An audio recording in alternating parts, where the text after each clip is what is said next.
Alors c'est vrai qu'à première vue, écrire un mode d'emploi d'une vie réussie, ça paraît ambitieux, un peu prétentieux et en tout état de cause pas du tout applicable aux particularités de chacun. Donc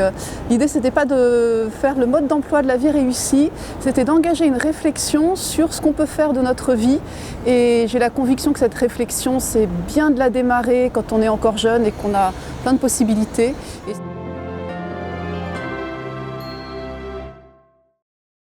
Je pense qu'il y a d'abord une question à se poser qui est la question de savoir ce qu'on veut faire de sa vie et pas forcément ce qu'on veut faire dans sa vie. Moi je me souviens d'un élève qui était en classe de terminale, qui avait des résultats excellents et dont en conseil de classe on se disait qu'il ferait la prépa pour aller dans telle grande école très prestigieuse et je me souviens que cet élève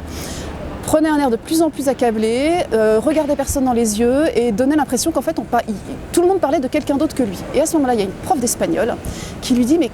tu veux quoi? Qu'est-ce que tu veux en fait? Qu'est-ce que tu en penses ?» Et ce garçon, il regarde ses mains, comme ça, il tend les mains devant nous, il nous dit « Moi, ce que je voudrais en fait, c'est faire quelque chose de mes mains. » Et ça nous a séchés parce qu'on le prenait tous pour un intellectuel assez pur et dur, assez sec. Et en fait, on s'est rendu compte que ce garçon était actif et qu'il avait une vie intérieure et un retour sur lui-même suffisant pour se rendre compte que le faire dans la vie qu'on lui proposait ne correspondait pas à ce qu'il voulait faire de sa vie. Et ce qu'on peut en retenir en réalité, c'est que faut savoir écouter les grands rêves qu'on a dans le cœur, qu'on porte depuis un moment, mettre des mots dessus et ne pas les étouffer pour des raisons qui soient des raisons de convention, de soucis du qu'en dira-t-on ou de conformisme. Il y a ça et il y a une deuxième chose aussi, une deuxième condition, c'est de ne pas passer sa vie à rêver d'une autre vie que la sienne. C'est-à-dire qu'on a une vie habitée, une place qui est la nôtre et dans laquelle on peut faire des choses, dans lesquelles on est attendu.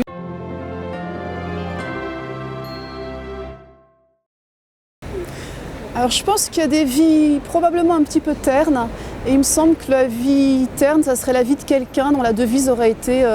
comment éviter les ennuis, vous voyez. À côté de ça, une vie ratée, une vie dans laquelle on n'aurait eu aucune occasion d'aimer et aucune possibilité d'être aimé, ça me semble très largement improbable.